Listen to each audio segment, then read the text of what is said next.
there was a famous case in the Supreme Court, Mohit Mindal case. But the order was misinterpreted by the media.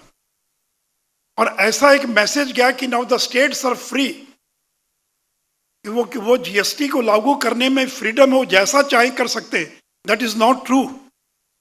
Much is being tried to be read in the recent judgment of the apex court in the Mohit Mindal case, but the Honorable Court has only reiterated what has been explicitly stated in the Constitution.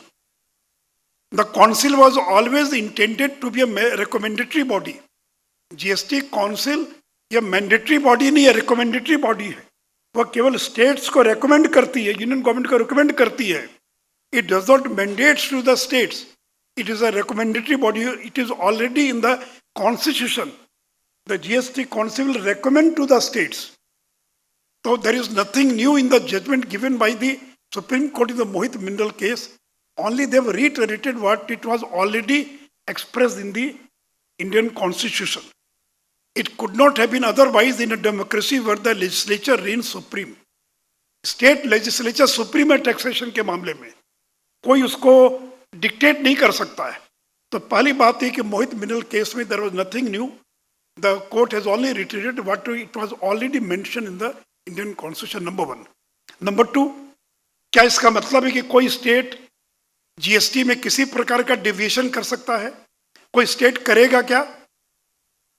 But not going by the recommend. Suppose if some state does not go by the recommendation of the GST Council, then what will happen?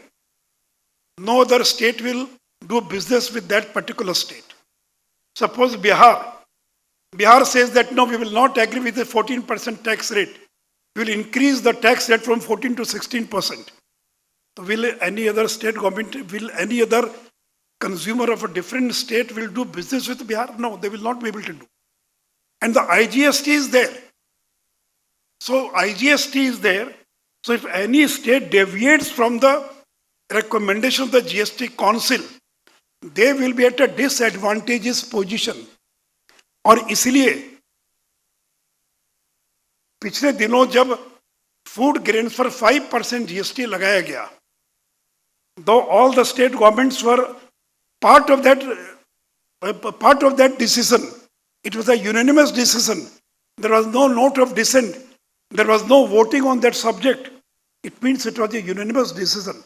But no state government dare not to implement that decision, though they were making statements outside GST Council.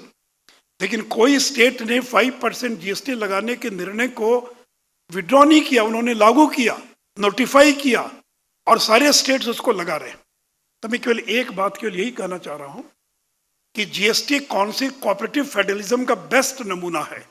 मुझे लगता है कि आज़ादी के 75 साल के अंदर राज्यों के कोऑपरेटिव फेडरलिज्म का इससे बढ़िया नमूना कोई दूसरा नहीं हो सकता है.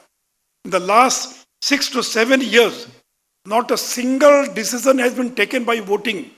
Each and every decision of GST Council that was without voting, that was taken place unanimous decision के द्वारा, सर्वसम्मति निर्णय से सारे के सारे निर्णय लिए गए. केवल एक बार वोटिंग हुई है जीएसटी काउंसिल में. That was also on the issue of a lottery. One state government insisted that we want voting. They knew that they are going to lose that voting, but still to give a message to their counterparts in their states, they insisted for voting. लेकिन 5 से 6 करीब, लेकिन आज तक GST council में एक भी निर्णय पर वोटिंग नहीं हुई. और मुझे लगता है कि कोऑपरेटिव फेडरलिज्म का इससे बेहतरीन कोई दूसरा नमूना नहीं हो सकता है. और अंतिम बात, अमेरिका में इलेक्शन हो रहा है, आज ही शायद मेरे ख्याल से वोटिंग है. They are having a Senate. There are 50 states in United States of America, smaller states, big states like California. But each and every state is having only 2 representatives in the Senate of America. There are 100 members in the American Senate. So California is having also 2 members. And smaller state like Arizona also there are only 2 members. उसी प्रकार GST Council में a tiny state like Manipur, Tripura, Meghalaya, they are also having a same voting right which Bihar, Uttar Pradesh or Tamil Nadu is having a voting right. इसलिए मित्रों, though there are many lacuna, there are many shortfalls, there may be many shortfalls in each and every system, there may be shortfalls. लेकिन अभी तक GST council ने बहुत बेहतरीन तरीके से काम किया है.